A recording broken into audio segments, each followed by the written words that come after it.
Yo bendigo el corazón de mis hermanos. Declaro que son tierra buena, donde ha de ser sembrada tu palabra. Y una vez más pido la dirección de tu espíritu para compartir tu palabra en esta noche. Glorifica tu nombre, yo te lo clamo, en el nombre de Jesús de Nazaret. Amén. Bueno, hablando con el pastor Roosevelt, me pide el favor que les hable un poco de lo que es la obra de Jesús.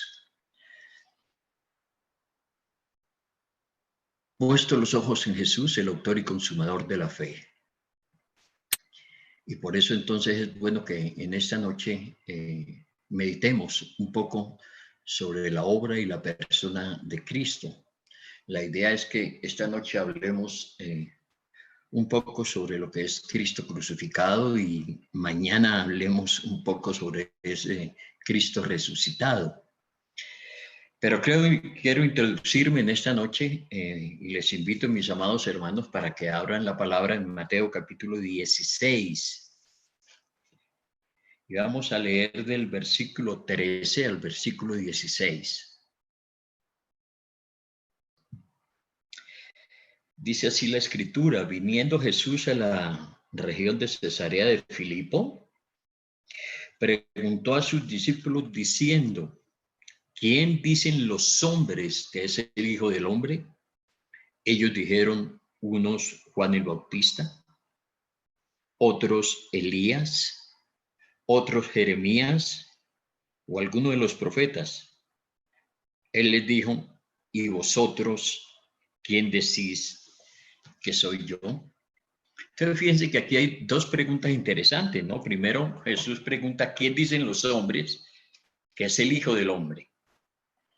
Pero después va directamente, que creo que es la pregunta que nos debemos hacer nosotros en esta noche, y que es como que si estuviera Jesús hablando a nuestra vida. Y nosotros, ¿quién decimos que es Jesús? Vosotros, ¿quién decís que soy yo? La respuesta a esta pregunta determina totalmente nuestra vida cristiana. Determina la visión, el crecimiento, la manera como nos vamos a conducir. La revelación que yo tenga de Jesús determina totalmente mi caminar en la vida cristiana. Por eso es muy interesante esta pregunta. ¿Y vosotros quién decís que soy yo? Mis amados, entonces, pues de pronto para la primera pregunta, ¿quién dicen los hombres que es el Hijo del Hombre? Pues hay quienes no creen en Jesús.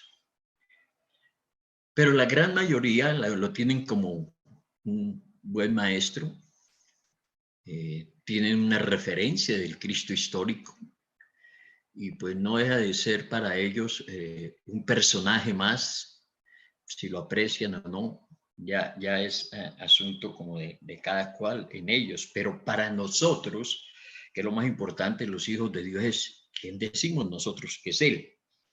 Y creo que para nosotros, más que un personaje histórico, podemos tener varias perspectivas de Cristo. Primero, para algunos solamente podemos tener, algunos tenemos solamente una visión del Cristo crucificado, del Cristo en la cruz, cruento allí, sufriente. Eso va a determinar, si solamente tenemos ese aspecto de Jesús, va a determinar mucho en nuestra vida cristiana.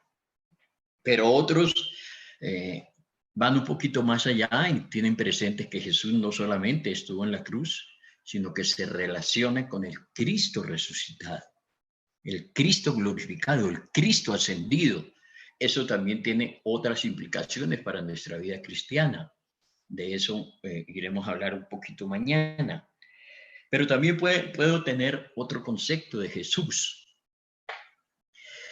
que es el Jesús que muchos cristianos tienen, y es el Jesús como como fuera de ellos, ¿no? Jesús que cuando están en momentos de angustia, de una vez corremos como a buscarlo en determinado lugar y la manera, y con respeto digo esto, la manera de nuestra oración es como una oración desesperada, buscando a ver dónde está Él, porque tenemos ese concepto de un Cristo que está fuera de nosotros y es una tragedia, creo que para los hijos de Dios que tengamos solo ese concepto.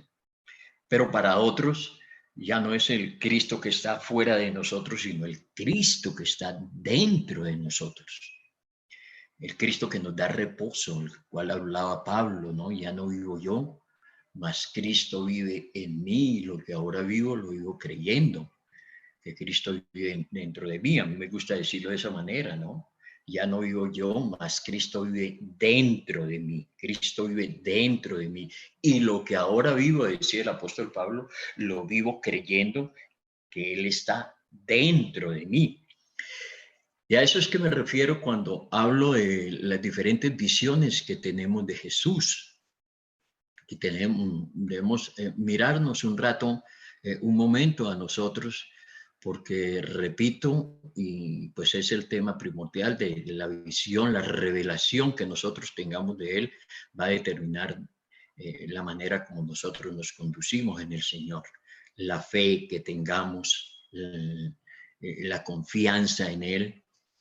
Y por eso es interesante esta pregunta que el Señor le hacía en ese momento a Pedro, ¿no? Y a los discípulos, y vosotros, ¿quién decís que soy yo? Porque realmente se la hizo a los discípulos, pero el único que se atrevió a contestar en ese momento fue Pedro.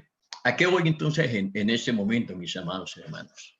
Que creo que cada uno de nosotros debemos tener una revelación de Jesús. Una revelación que nos lleve cada día a tener una comunión más íntima con Él. No podemos vivir solamente del Jesús que conocimos en el momento en que entregamos nuestra vida a Él. A mí me gusta referirme cuando hablo de que decimos que conocimos a Jesús, me gusta mejor decir que fui conocido por Él. Una cosa es que yo haya sido conocido por Él y otra cosa es que yo empiece a conocerle a Él. Por eso tal vez las escrituras hablan de tres tipos de conocimiento que es bueno que nosotros tengamos presente, que son tres palabras en griego que se usan para conocimiento. La primera palabra que se usa para conocimiento, y es el conocimiento que normalmente todos tenemos inicialmente de Jesús, es la palabra gnosis, gnosis que significa conocer, es el conocimiento normal, natural que uno tiene de alguien, a eso se refiere la palabra gnosis. Pero en otros textos nos habla de una palabra un poco más profunda, con más fuerza, y es la palabra epignosis. ¿Qué es la epignosis? La epignosis es un conocimiento más íntimo de Jesús. Eso es, cuando se habla de la epignosis, yo puedo tener, por decir, gnosis en el conocimiento con mi hermano Roosevelt. Yo lo conozco, hemos sido amigos por tantos años, pero no puedo decir que tengo epignosis en el conocimiento con él. La epignosis diría que la tengo con mi esposa, porque la conozco mucho más profunda y ella me conoce a mí, sabe por qué pienso lo que pienso, por qué digo lo que digo. Entonces, hay un nivel de conocimiento que es la gnosis, otro nivel de conocimiento que es epignosis, y hay un tercer conocimiento, la tercera palabra que nos habla de conocimiento, que es la palabra oida. La palabra oida que es, a mí me gusta referirla de la siguiente manera, es cuando yo sé que sé que sé que sé. Ese saber, el que yo sé que sé que sé que sé, es la revelación que yo tengo más profunda de Jesús. No solamente es un conocimiento de relación, sino un conocimiento de revelación. Y hay una gran diferencia entonces entre lo que es conocimiento en sí mismo y la revelación, porque el conocimiento a veces nos, como dice la misma escritura, el conocimiento nos lleva a envanecernos, mientras que la revelación siempre hace algo en la vida del hombre. La revelación se mete con nosotros.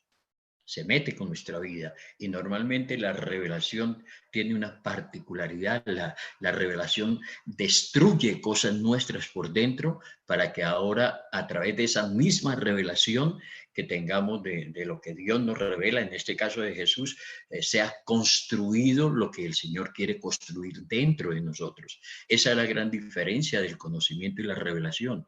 El conocimiento nos vuelve cabezones y a veces, por ser tan cabezones, mis amados, no podemos unir nuestros corazones, porque cuando vamos a unir nuestros corazones lo impide lo que tenemos en la cabeza. Pero cuando tenemos revelación, la revelación nos lleva siempre a tener una unidad de corazón, porque la revelación va mucho más profundo. A eso es que me refiero con la tercera palabra entonces de conocimiento, la palabra oida, el yo sé que sé que sé que sé, la revelación profunda. Entonces, por eso les digo que esa respuesta de vosotros, ¿quién decís que soy yo? Más que conocimiento de gnosis y aún de epignosis, creo que Jesús quiere que nosotros tengamos una revelación más plena de Él. Eso lo vamos a encontrar, mis amados, en las escrituras, que los hombres de Dios, varios de los hombres de Dios tuvieron revelaciones del Señor. No solamente tuvieron un conocimiento de comunión con Él, sino revelaciones que fueron más allá de lo que fue su caminar con ellos. Fíjense la misma, la respuesta del apóstol Pedro, ahí en el texto en que estábamos, de Mateo capítulo 16, cuando Jesús pregunta, y le dijo en el verso 15, y Él les dijo, y vosotros, perdón, ¿quién decís que soy yo? Y dice Pedro, respondiendo Simón Pedro, dijo, tú eres el Cristo, el Hijo del Dios viviente. Y Jesús entonces le sigue diciendo, entonces le respondió Jesús, bienaventurado eres, Simón, hijo de Jonás. Y escuchen esto, porque no te lo reveló carne ni sangre, sino mi Padre que está en los cielos. Eso fue una revelación de Pedro. Nadie tenía en ese momento ese conocimiento profundo de lo que acababa de decir Pedro. Tú eres el Cristo, tú eres el Hijo del Dios viviente. Tal vez para nosotros en este momento es muy fácil ya declarar esto, ¿no? Pero en el momento en que Pedro dice, da esta declaración, era una declaración que era muy comprometedora, porque estaba diciendo dos cosas tremendas dentro de lo que es el pueblo judío. La primera, para que le dijera, tú eres el Cristo. En otras palabras, sabemos que Cristo es la palabra griega que nos habla de la palabra hebrea, el Mesías, ¿no? Tú eres el Mesías, le estaba diciendo. Tú eres el Mesías, no era cualquier cosa. En ese momento se estaba exponiendo Pedro a que si estuviera el pueblo judío ahí lo apedreara. Y además no solamente tú eres el Cristo, sino redondea diciéndole el Hijo del Dios viviente. ¿Cuándo se había hablado de que alguien fuera hijo de Dios? Entonces, eso es una revelación, es la revelación que mantuvo a Pedro aún en los momentos difíciles. ¿Quién le enseñó eso a Pedro? Eso fue una revelación, eso es un conocimiento oída. Eso yo creo que se metió en él. Tú eres el Cristo, tú eres el Hijo del Dios viviente. Esa fue la gran revelación de Pedro. Pero hablemos un poquito, supongamos, de la revelación de Juan el Bautista. Juan el Bautista tuvo una revelación también de Jesús. ¿Cuál fue la revelación que tuvo Juan el Bautista?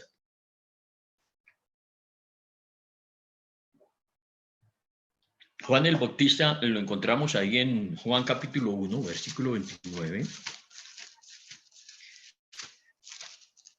Tienen ustedes ahí sus Biblias, mis amados.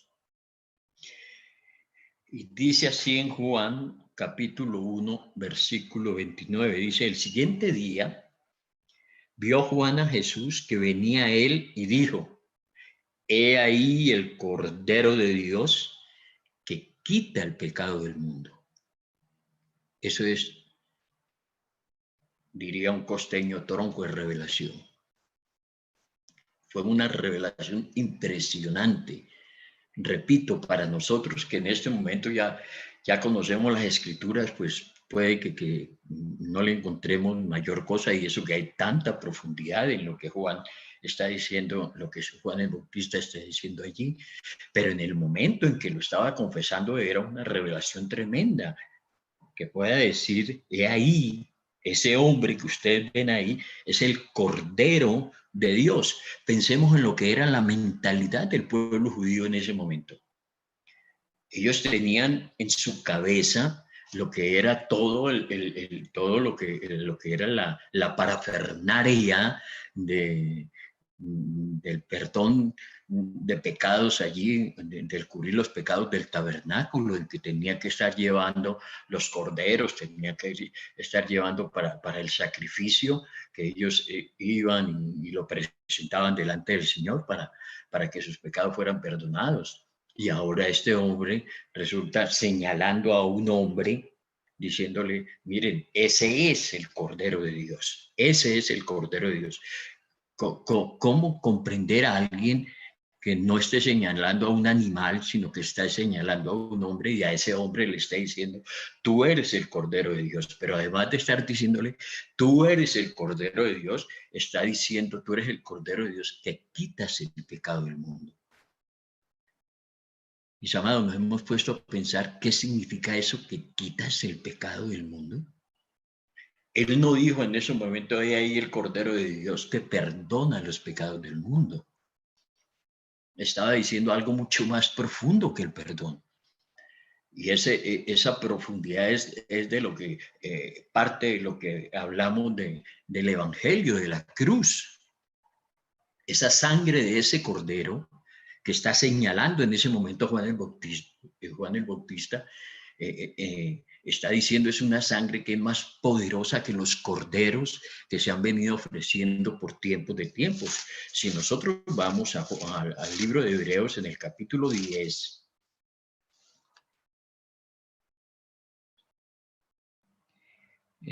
capítulo 9, y después leemos algo del 10.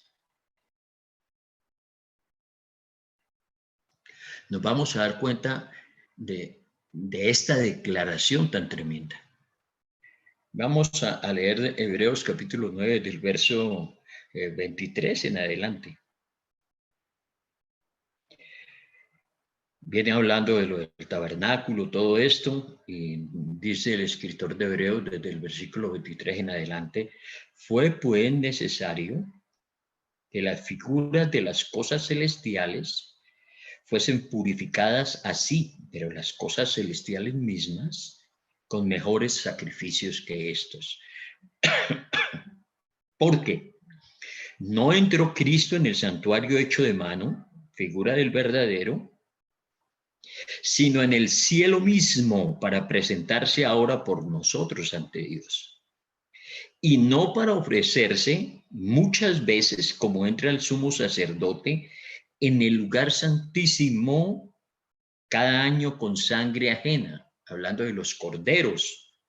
Dice, de otra manera le hubiera sido necesario padecer muchas veces desde el principio del mundo.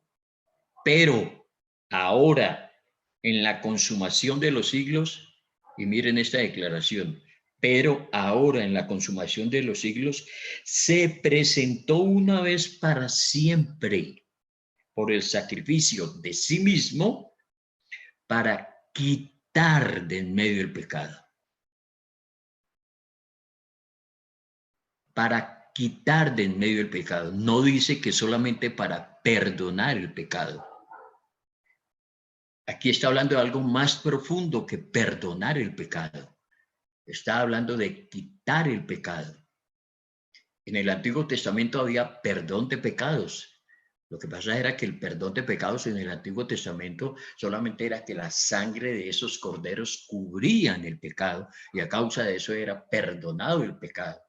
Pero he ahí el Cordero de Dios, dice la revelación de Juan el Bautista, he ahí el Cordero de Dios que no es como los corderos que estamos acostumbrados, está diciendo Juan. Y ahí el verdadero Cordero de Dios, que no solamente va a perdonar el pecado, sino que quita el pecado, quita el pecado. ¿De dónde lo quita? Lo quita de en medio de Dios y nosotros. Y no solamente lo quita de en medio de Dios y nosotros, sino que tiene la virtud de quitarlo de nuestra misma conciencia. Por eso es que dice ahí en el capítulo 9, el versículo 14, cuánto más la sangre de Cristo, el cual mediante el Espíritu Eterno se ofreció a sí mismo sin mancha a Dios, cuánto más la sangre de Cristo, el cual mediante el Espíritu Eterno se ofreció a sí mismo sin mancha a Dios, limpiará vuestras conciencias de obras muertas para que sirváis al Dios vivo. ¿Cómo es que la conciencia del hombre puede ser limpia si no es la única manera de que sea quitada esa culpa del pecado, que se ha quitado el pecado? Entonces ese es el Cordero que ahora ha perdonado el pecado de todos los hombres en todos los tiempos, los pecados pasados, presentes y futuros. Esa es la sangre de ese Cordero que perdona, pero que a la vez quita el pecado. Sigue diciendo en el capítulo 10, comenzando los primeros versículos, porque la ley, teniendo la sombra de los bienes venideros, no la imagen misma de las cosas, nunca puede, por los mismos sacrificios que se ofrecen continuamente cada año, hacer perfectos a los que se acercan. De otra manera, cesarían de ofrecerse, pues los que tributan este culto, limpios una vez, no tendrían ya más conciencia de pecados. Pero en estos sacrificios cada año se hace memoria de los pecados. Eso era lo que sucedía en el Antiguo Testamento. Pero miren el verso 4, porque la sangre de los toros y de los machos cabríos no pueden quitar los pecados. Pero he ahí el Cordero, decía Juan el Bautista, y ahí el Cordero que no solamente perdona los pecados, y ahí el Cordero de Dios que quita el pecado del mundo. Entonces, fíjese que una revelación de estas trastorna y cambia la vida de cualquiera. ¿Cuántos cristianos hoy en día todavía viven en condenación de sus conciencias y aún en condenación del mismo Satanás?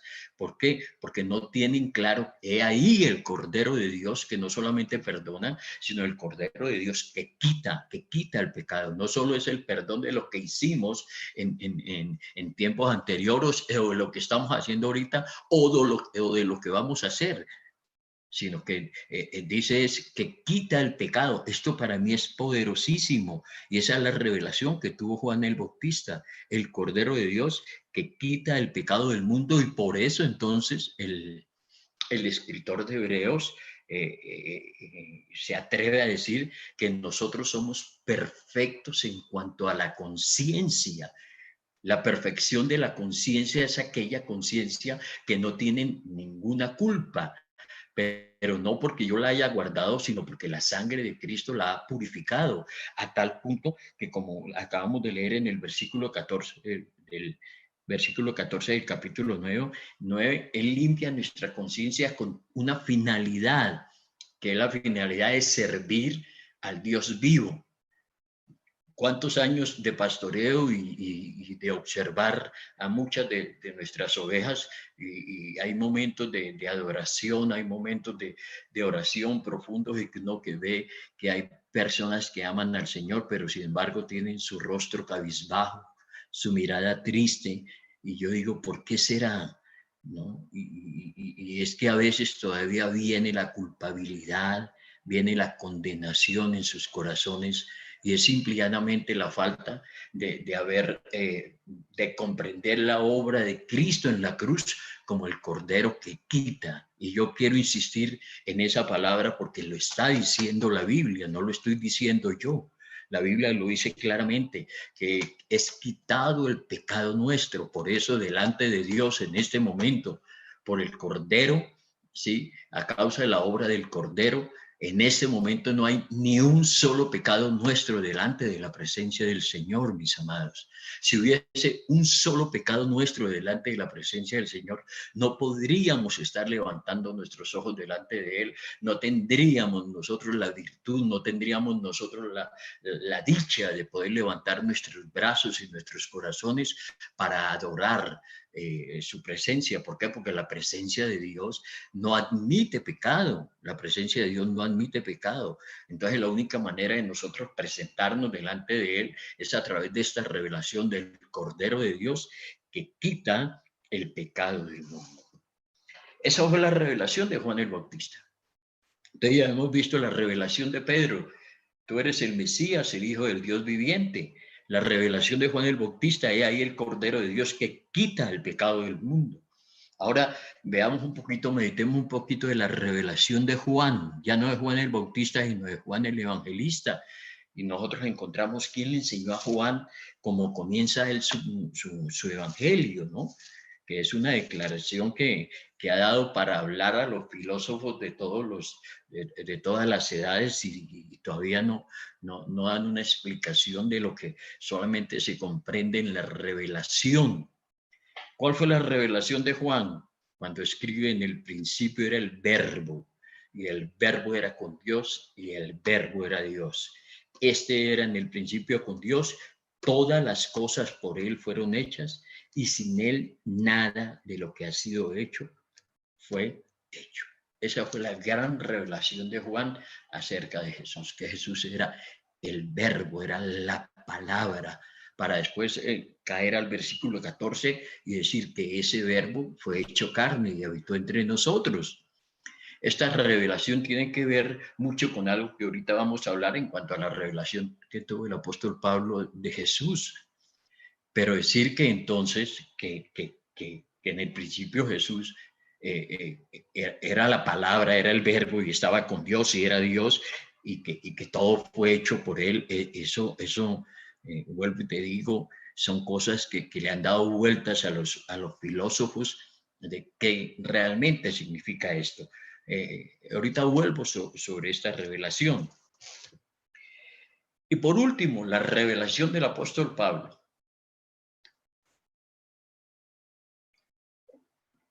La revelación del apóstol Pablo que también es impresionante, mis amados hermanos. Es uno de los textos más hermosos que hay en las Escrituras. Vayamos a Colosenses capítulo 1. Y vamos a leer desde el verso 15 en adelante. Es uno de los textos mejor escritos en la Biblia, donde nos hablan de las verdades más profundas de la Escritura. Y está hablando allí el apóstol Pablo de quién es Jesús. Mi pregunta es, ¿quién le enseñó todo esto al apóstol Pablo? Esto, como lo describe él, creo que solamente fue revelación. Yo no sé si fue cuando dice él que fue transportado por allá al tercer cielo, si le fue enseñado esto que vamos a leer en estos versículos, pero es impresionante esta revelación. ¿Estamos listos? Ya todos tenemos la Biblia allí abierta en Colosenses capítulo 1, versículo 15 en adelante. Dice así, hablando de Jesús. Él es la imagen del Dios invisible, el primogénito de toda creación, porque en él fueron creadas todas las cosas, las que hay en los cielos y las que hay en la tierra, visibles e invisibles, sean tronos, sean dominios, sean principados, sean potestades, todo fue creado por medio de él y para él. Y él es antes de todas las cosas y todas las cosas en él subsisten. Y él es la cabeza del cuerpo que es la iglesia, él que es el principio, el primogénito entre los muertos, para que en todo tenga la preeminencia, por cuanto agradó al Padre que en él habitase toda plenitud, y por medio de él reconciliar consigo todas las cosas, así las que están en la tierra como los que están en los cielos haciendo la paz mediante la sangre de su cruz. Aquí hay todo un tratado de teología, mis amados hermanos, y gastaríamos lo que quisiéramos estudiar este texto. Fíjense, es una revelación que yo digo, wow, primero este hombre escribió esta carta estando en la cárcel, ¿no? Yo digo, qué tremendo. Eh, en la cárcel cualquier hombre podría estar deprimido, pero este Pablo se sienta y empieza a fluirle eh, todo esto que yo digo, wow, ¿cómo lo contiene? ¿Cómo contiene todo esto dentro de él? Que Jesús es primero, la imagen visible del Dios invisible. Eso no es fácil de comprender. Y eso no solamente lo dice ahí, él después lo dice en 2 Corintios 4:4. Y si consideramos que fue el autor de Hebreos, también vuelve y lo repite en Hebreos capítulo 1, versículo 3. Dice lo mismo, que Jesús es la imagen visible del Dios invisible. Esto contiene demasiado. Sí, Jesús había dicho que me había visto a mí, ha visto al Padre, pero ahora Pablo lo dice de esta manera, él es la imagen visible del Dios invisible. Es como que en una manera de pronto grotesca de parte mía decir, es como que si Dios se parara al frente de un espejo, si era que eso fuera posible, y en el espejo no se vería a Dios, sino se ve a Cristo mismo. Pero no se queda allí siendo solamente que Jesús es la imagen visible de Dios, sino que dice que Él es el primogénito de toda creación. Ojo, y cuando se habla de la palabra allí primogénito, no podemos caer en el error que caen los testigos de Jehová, que creen que cuando se habla allí de primogénito es que fue el primer creado, porque de ahí es donde se agarran los testigos de Jehová, ¿no? Si un testigo de Jehová te viene a hablar de este versículo y que solamente llegan hasta ahí para decir que es que, por decir allí la escritura que fue el primer creado, la palabra allí en griego para primogénito no significa lo que realmente que es el primero, sino que es el más importante, pero no nos quedemos allí porque si vamos a hablar de griego, no, la palabra misma se sostiene por sí misma, porque me gusta como en el verso 16 comienza, el verso 16 da la explicación de por qué dice el apóstol Pablo que Jesús es el primogénito de toda creación. Miren estas declaraciones tan impresionantes del versículo 16. Dice, porque en Él, ¿en quién? Viene hablando, en Jesucristo fueron creadas todas las cosas. ¿Cuáles cosas? Y él empieza a decir las que hay en los cielos. Cuando se habla de los cielos, mis amados hermanos, se está hablando del universo entero, porque la manera como la escritura, la Biblia describe la creación entera, la Biblia la describe de la siguiente forma. Si ustedes van al capítulo 1, versículo 1 de Génesis, dice, en el principio creó Dios los cielos y la tierra, refiriéndose a la creación total del universo. Entonces, cuando habla allí que en Jesucristo fueron creadas todas las cosas, las que hay en los cielos y en la tierra, se está refiriendo, mi amado, es a todo el universo. Pero piensen esta verdad tan impresionante que dice que en Jesús, pensemos en esto, si tú mismo te puedes contestar allí, mi amado hermano que me estás escuchando en este momento, ¿qué otro sinónimo podemos encontrar para la palabra en? Te doy 2 minutos para que puedas meditar un sinónimo para la palabra en. Y de pronto, si alguno los quieren escribir allá en el chat o algo, ¿qué se les ocurre? Un sinónimo de la palabra en.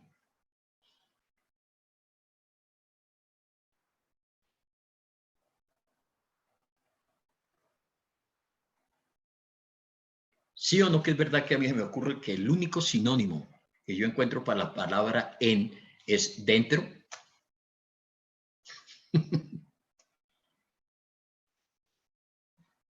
Entonces podemos decir que lo que el apóstol Pablo está diciendo allí es porque en él, dentro de él, en él, dentro de Jesús, fueron creadas todas las cosas.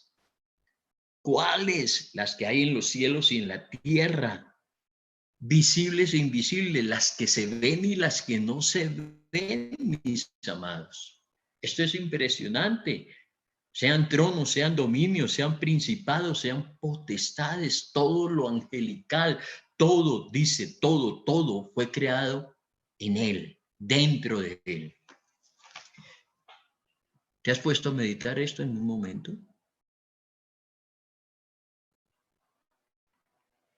¿Esto no te explota la cabeza?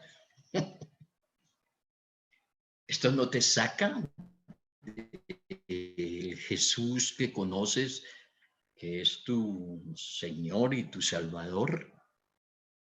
Sí, nos podemos dar cuenta que la revelación que tiene el apóstol Pablo es mucho mayor que cualquier otra revelación, porque la revelación del apóstol Pablo no está circunscrita a la necesidad del hombre. La revelación que estamos viendo de Pedro está circunscrito a la manifestación de Jesús, a lo que el pueblo judío esperaba. He ahí el Mesías, he ahí el Cristo. La revelación que vimos acá de Juan el Bautista, y ahí el Cordero de Dios que quita el pecado del mundo, pero ahora aquí está hablando es de un Jesús, si se me permite la palabra, y espero no pecar con lo que les voy a decir, es un Jesús cósmico, es un Jesús que tiene una relación con el cosmos total, o sea que el Jesús, y con respeto lo digo, que si tenemos un Jesús, vuelvo y lo digo con respeto, entre comillas, si es un Jesús pequeño en el sentido de tenerlo como solamente Salvador o Señor, nos vamos a encontrar que Jesús va mucho más allá de la relación con nosotros los hombres. Aquí hay una relación de Jesús con toda la creación. Ese es el Jesús que es nuestro Señor y nuestro Salvador. El que es nuestro Señor y nuestro Salvador es también el Jesús en el cual dice la Escritura, y que así no me quepa en la cabeza, no deja de ser verdad, que dentro de él se creó el universo entero. Por favor, hermanos, ¿quién es Jesús entonces? ¿Quién es Jesús? Necesitamos tener esta revelación. Por eso les digo, yo no sé cómo Pablo cargaba con esto adentro, si no es solamente porque el Espíritu Santo se lo reveló. Esto es demasiado lo que dice allí, que dentro de Jesús dentro de Jesús fueron creadas absolutamente todas las cosas. ¿Cuáles? Las que hay en los cielos. ¿Se imaginan todo lo que hay en los cielos, lo que consta en los cielos, el universo entero, todo lo que hay en la tierra? Y no solamente entonces lo que se ve, sino dice que lo que no se ve, y aún todos los principados y las potestades. Por favor, espero que no estén interpretando que cuando se habla de dominios, principados y potestades se está refiriendo a potestades maléficas, porque recuerden que las potestades del mal no fueron creadas. Lo único que fue creado fueron los ángeles, los arcángeles, los querubines, los serafines. Otra cosa es que las potestades después salen de lo que es la caída de Lucero y las 2/3 partes de los ángeles del cielo. Pero aquí se está refiriendo a todas las potestades angélicas que también fueron creadas dentro de Jesús, mis amados hermanos.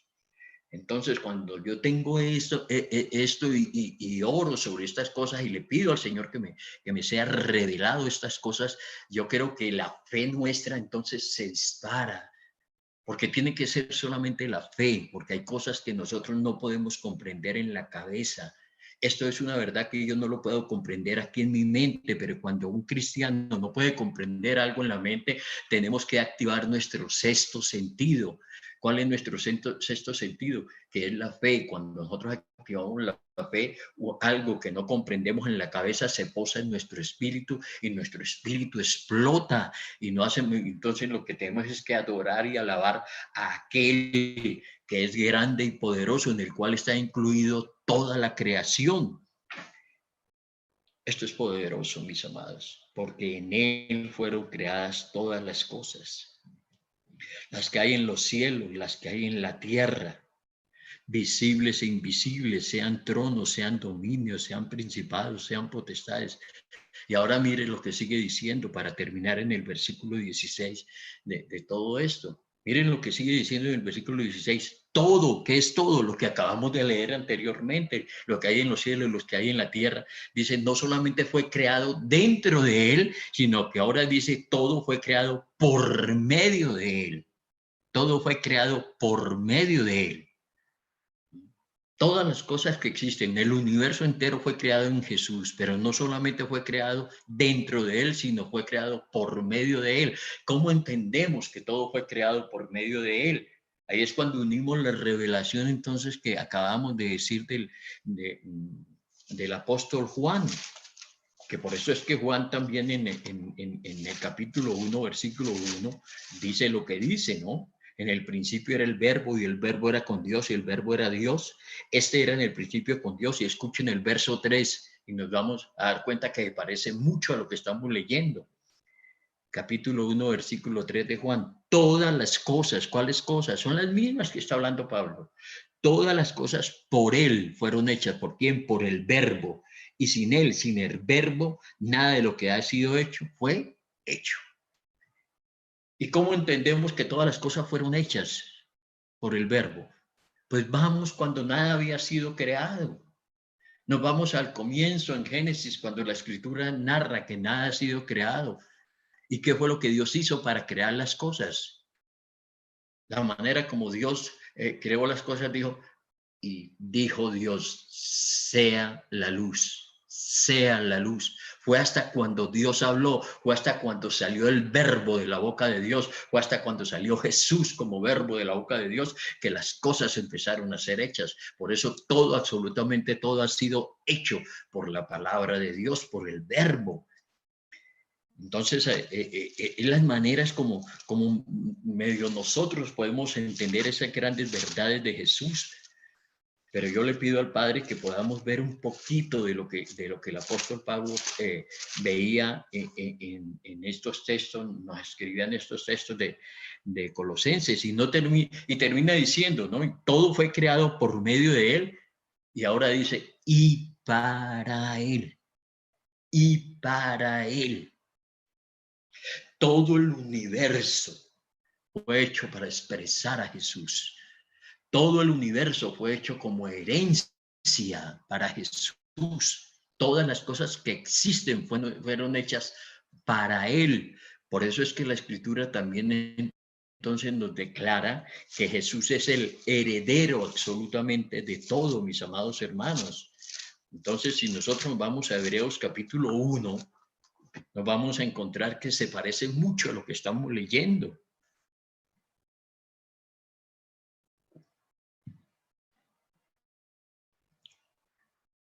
Dios, habiendo hablado muchas veces y de muchas maneras en otro tiempo a los padres por los profetas, en estos postreros días nos ha hablado por el Hijo.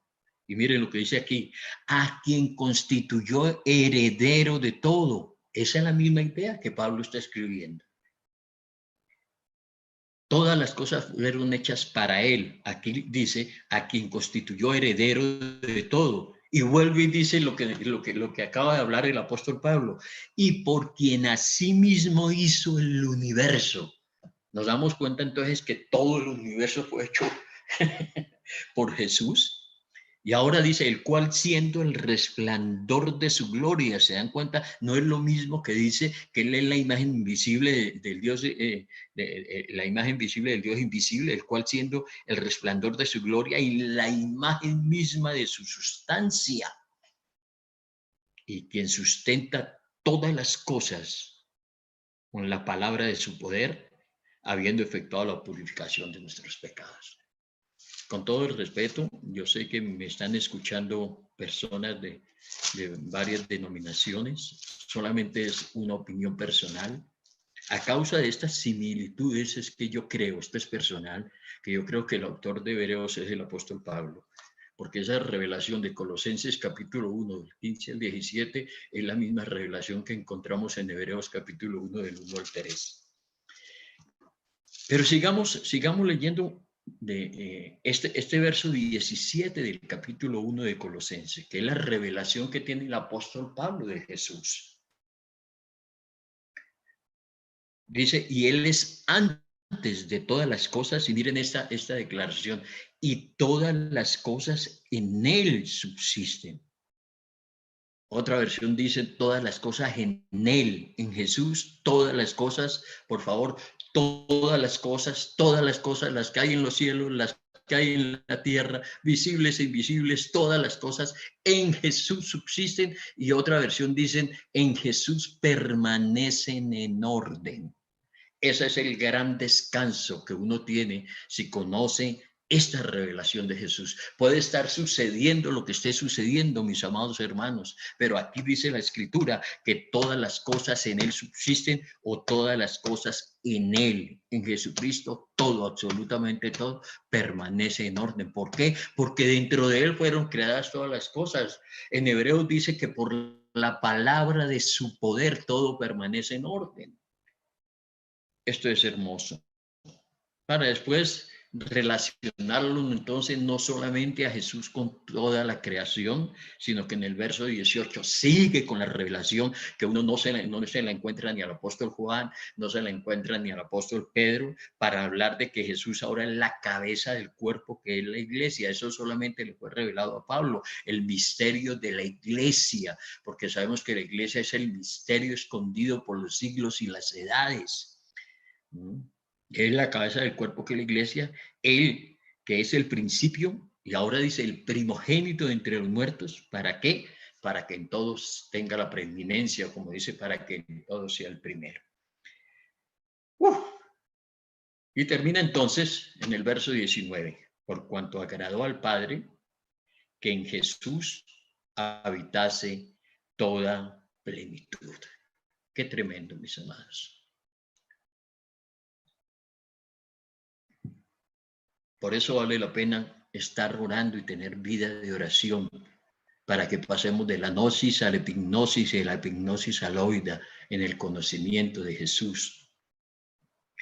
Todos estamos en este camino de poderle decir, Señor, ayúdanos a comprender estas cosas, Señor, revela estas cosas, porque si el apóstol Pablo tuvo revelación de esto, ¿por qué no lo podemos tener nosotros? No queremos solamente tener el conocimiento, queremos tener la revelación, porque yo creo que con esta revelación del apóstol Pablo dentro de nosotros, absolutamente nada nos debería asustar, absolutamente nada nos debería asustar. Porque si mi amado, si el autor del universo, el que sostiene todas las cosas, está habitando dentro de nosotros, ¿por qué hemos de temer? Y ahora viene todo el mensaje cósmico del versículo 20. Dice, por cuanto agradó al Padre que en Él habitase toda plenitud, y por medio de Él, ¿por medio de quién? De Jesús, reconciliar consigo todas las cosas. ¿Cuáles? Las que están en la tierra como las que están en los cielos, haciendo la paz mediante la sangre de su cruz. Esa es la obra de la cruz. La obra de la cruz, mis amados hermanos, no solamente entonces tiene que ver con el hombre. La obra de la cruz, se la agradecemos al Padre porque en la obra de la cruz hemos sido reconciliados nosotros con Dios. En la obra de la cruz han sido perdonados nuestros pecados. En la obra de la cruz han sido quitados nuestros pecados. En la obra de la cruz hemos sido redimidos. Por la obra de la cruz hemos sido justificados, pero la obra de la cruz también reconcilia el cielo con la tierra. Esto es mucho más que solamente es atender la necesidad del hombre. Esto es algo que todavía debemos comprender. Esto tiene que ver con el reino de Dios, la reconciliación del reino del cielo con la tierra, porque recordemos que el reino primero sufrió violencia cuando Satanás se levantó contra el Señor en los cielos, para después venir aquí a hacer lo mismo en la tierra, engañando al ser humano. Entonces la obra de la cruz va no solamente en pro de lo que nos ha dado para nosotros los hombres, sino en lo que tiene que ver con toda, absolutamente toda la creación. ¿Cuándo entenderemos? Yo le pido al Padre que me enseñe cada día más ese versículo 20 y por medio de él reconciliar consigo todas las cosas, cuáles las que están en la tierra como las que están en los cielos. Entonces, mis amados, sí se dan cuenta de la necesidad que tenemos de tener una revelación más allá de lo que nosotros solamente nos hemos contentado, a veces de decir, sí, Jesús es mi Señor, gloria a Dios por eso, porque por eso es que estamos aquí escuchándonos. Él es mi Salvador, gloria a Dios. Pero Jesús es mucho más, las mismas palabras que Jesús dijo de sí mismo: yo soy el buen pastor, yo soy la vid verdadera, yo soy la puerta, yo soy el camino, yo soy la verdad, yo soy la vida, yo soy la resurrección, yo soy la luz, yo soy el pan de vida. Todo eso son declaraciones de Jesús que creo que deberíamos orar sobre cada una de ellas para que sean revelación para nuestras vidas. A mí me impresiona, supongamos, esta declaración cuando Marta, Marta le habla de la resurrección de Lázaro. Y Jesús la contesta como le contesta. Jesús no le dijo: Marta, yo no te preocupes, yo voy a resucitar a tu hermano. Él nunca le contestó: yo voy a resucitar a tu hermano. Él lo que le dijo es: yo soy la resurrección y la vida. No le dijo: yo voy a hacer, sino le dijo: yo soy, yo soy. Más que lo que él hace, él, ¿quién es él? ¿Quién es él? Es verdad que es importante que conozcamos lo que Jesús hace. Yo personalmente creo que el testimonio de lo que Jesús hace es para ganarnos a él, para traer a él a los que no le conocen. Las señales es para los de afuera, porque no le conocen, pero los que ya estamos adentro no solamente necesitamos saber lo que él hace, sino necesitamos saber es quién es él, para poder crecer en esa revelación. Entonces, cuando tenemos la revelación de Jesús, mis amados hermanos, podemos ir a comprender una cantidad de cosas. Pablo más adelante, allá en Colosenses, capítulo 2, versículo 3, dice otra gran revelación de Jesús, que es como para que nosotros en nuestra vida universitaria, en nuestra vida profesional, nuestra vida diaria, oremos sobre este versículo. Dice así la Escritura: en quien están escondidos, hablando de Jesús, en quien están escondidos todos los tesoros de la sabiduría y del conocimiento. Toda explicación de la ciencia tiene su base en Jesús, mis amados hermanos, porque aquí dice que en él están escondidos todos los tesoros de la sabiduría y el conocimiento. Y después por allá en el verso 9, hablando otra vez de Jesús, dice: porque en Jesús habita corporalmente toda la plenitud de la deidad. Y escuchen esta gran verdad del verso 10: y vosotros estáis completos en él. Yo solamente le pido al Padre que todas estas verdades que escribió el apóstol Pablo nos sean reveladas para que nosotros podamos decir: estoy completo en Jesús, estoy completo en Jesús. Si nos damos cuenta, mis amados, disculpe que les vaya a hablar un poco de lo que es mi experiencia. Tal vez llevo 41, 42 años pastoreando, enseñando la palabra, hablándole a la gente de Jesús. Pero lo que les quiero decir es que en 40, 41 años he visto tantos hermanos que por no tener revelación de Jesús, más allá de la que tuvieron cuando se convirtieron, por el camino se pierden. Por el camino resultan cambiándolo por otras cosas, porque por falta de revelación resultamos equiparando a Jesús con una cantidad de cosas que a mí me abisman. Y todo es por falta de revelación, mis amados, por falta de revelación. Qué interesante en todo esto, mis amados. Para poder comprender un poco más, entonces, creo que siempre invito que nosotros debemos tener es una vida de oración, pero orando la palabra.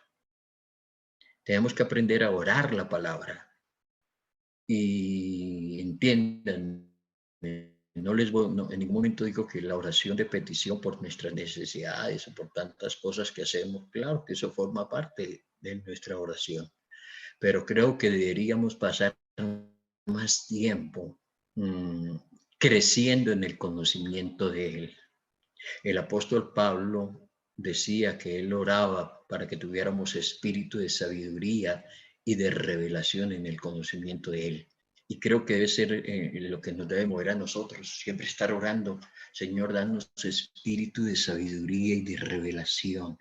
Porque si nosotros tenemos, ojo, no conocimiento, sino revelación de quién es Jesús, nunca seremos movidos de donde estamos. Pero escuchen, revelación de cuál Jesús, no solamente del Jesús crucificado, debemos tener también en revelación del Jesús resucitado, pero no solamente del Jesús resucitado, tenemos que tener revelación del Jesús ascendido. ¿Qué tenemos en Él?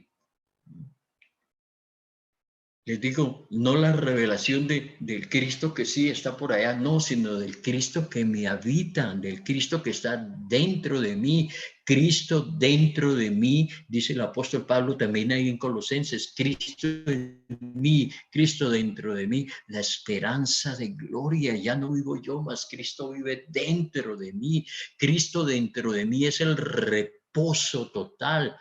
Yo me preguntaba, por tantos años duré preguntándome cómo es que se pone en práctica ese orad sin cesar de Primera de Tesalonicenses capítulo 5. Si yo en tiempos atrás, cada vez que pensaba en orar, solamente me imaginaba estar encerrado en mi cuarto arrodillado. Y yo decía, pero yo no puedo estar aquí encerrado a toda hora para que se cumpla el orad sin cesar.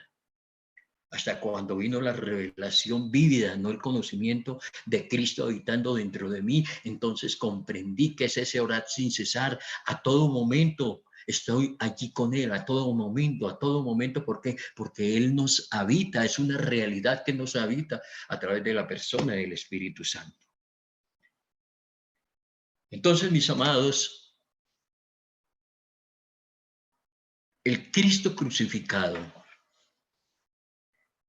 nos ayuda, ya bajando un poco más, ya recogiéndonos un poquito de las revelaciones y entrando a lo que el pastor Roosevelt me encomendó de hablar un poco del el evangelio de la cruz, del Cristo crucificado. Nuestra relación con ese Cristo crucificado es el que nos da la base para volver a Dios.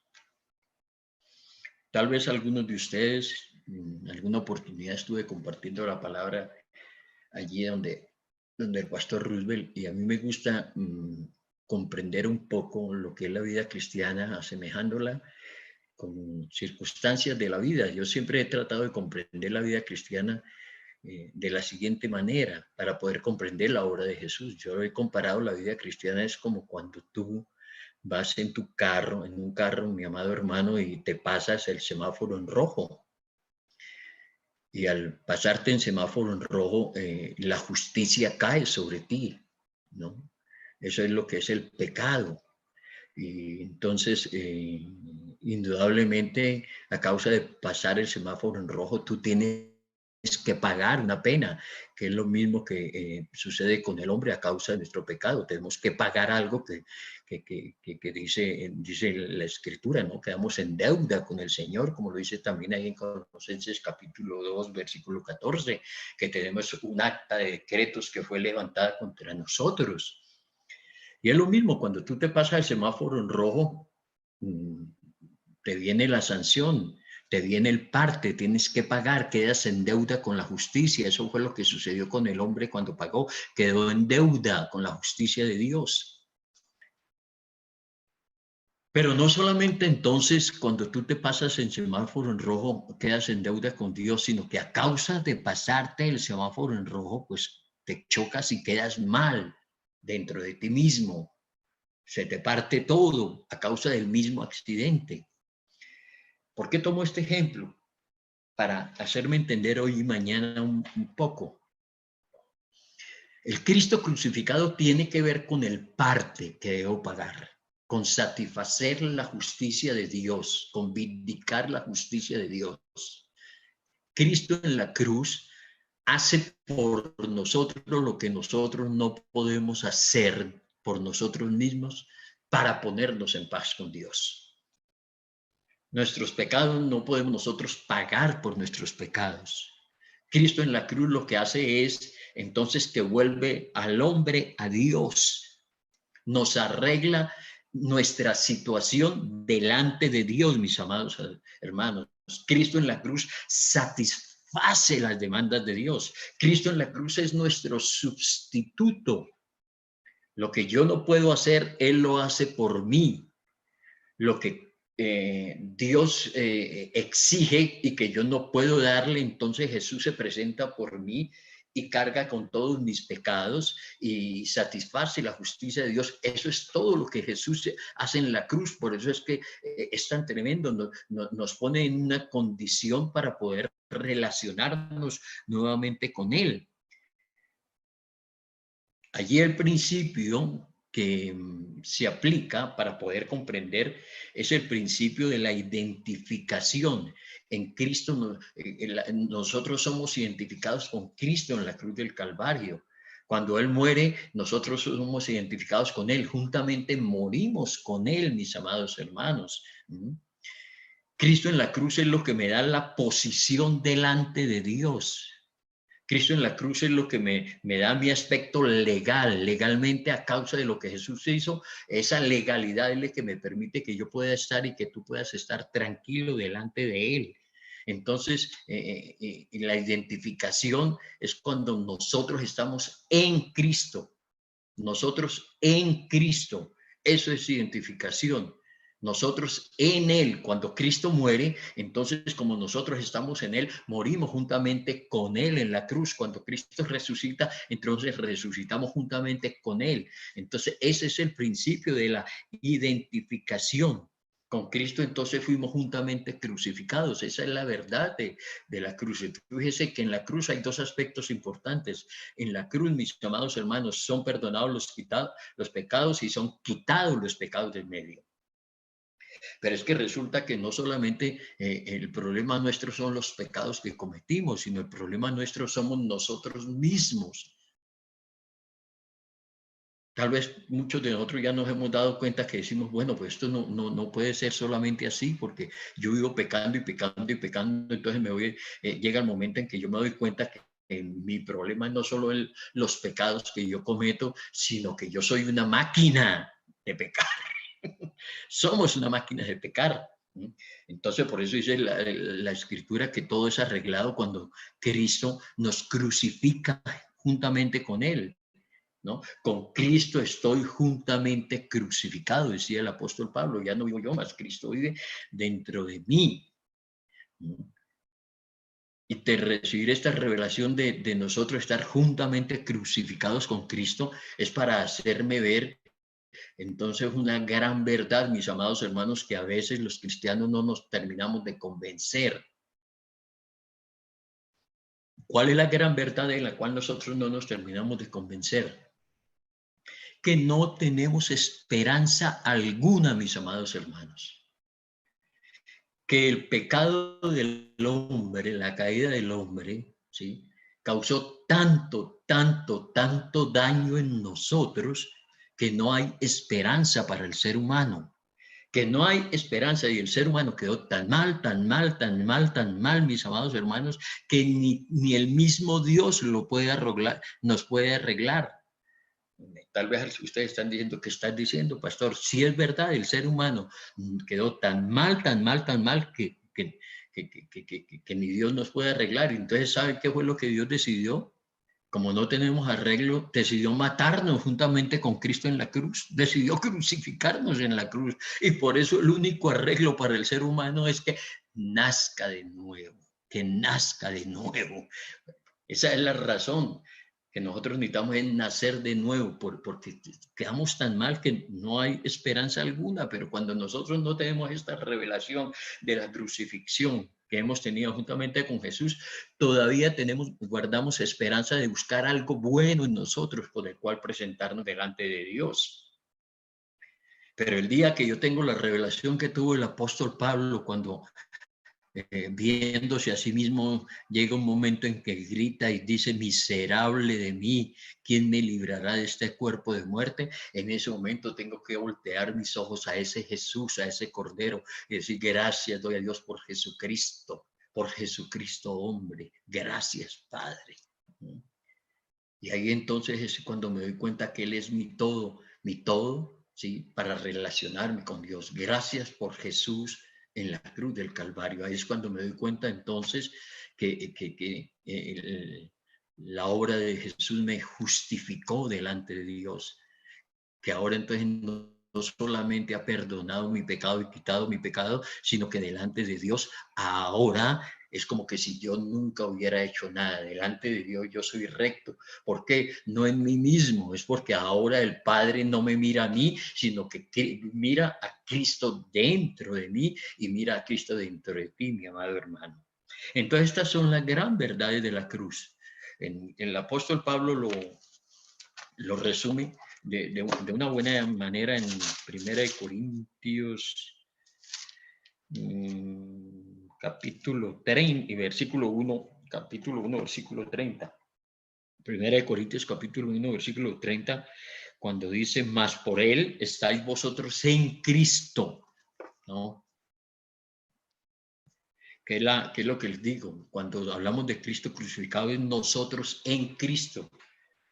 Mas por él estáis vosotros en Cristo, el cual nos ha sido hecho por Dios, escuchen esto, sabiduría, justificación, santificación y redención, porque en la cruz de Cristo encontramos todo eso, redención, santificación, justificación. En él hemos sido santificados por la sangre del Cordero, en él hemos sido justificados a causa de su obra en la cruz y hemos sido redimidos, hemos sido libertados. Creo que por hoy podemos dejar así, mis amados hermanos. Comprender entonces, primero, la necesidad que tenemos de la revelación, de una mayor revelación, de un mayor conocimiento de Jesús. Entre más yo conozca a Jesús, más rápidamente voy a crecer en mi vida cristiana. Voy a tener una visión diferente de la vida. Mi corazón se va a asentar, voy a tener tranquilidad, porque si conozco por las escrituras que en él fueron creadas todas las cosas, que todas las cosas en él subsisten, no voy a temer ninguna cosa, porque el que creó todas las cosas también dijo, yo estaré con vosotros todos los días hasta el fin del mundo. El que creó absolutamente todo es el que sostiene todo con su misma mano. Y si sostiene todo el universo con su misma mano, ¿cómo no nos va a sostener a nosotros, que somos suyos? Mis amados, esto era lo que tenía para compartirles en el día de hoy. Y mañana entraríamos entonces no solamente a hablar lo que somos nosotros en Cristo, sino la realidad. Escúchenme esto. Hoy hablamos de lo que es la identificación de nosotros en Cristo. Mañana hablamos de lo que es Cristo dentro de nosotros, que es lo que tiene que ver con el Cristo resucitado. Ya no vamos a ver tanto al Cristo de la cruz, sino tenemos que ver al Cristo que resucitó y qué implicaciones tiene esto para nuestra vida. Y un poco más veremos lo que tiene que ver el Cristo ascendido. Una cosa es que haya resucitado, otra cosa es que haya ascendido. Alguien puede resucitar, pero no ascender. Jesús resucitó y también ascendió y está ahora sentado a la diestra de Dios Padre. Bueno, mis amados, los bendigo. Muchas gracias. Servirles, un honor que me tengan en cuenta. Y gracias por este tiempo que pudimos pasar en esta noche.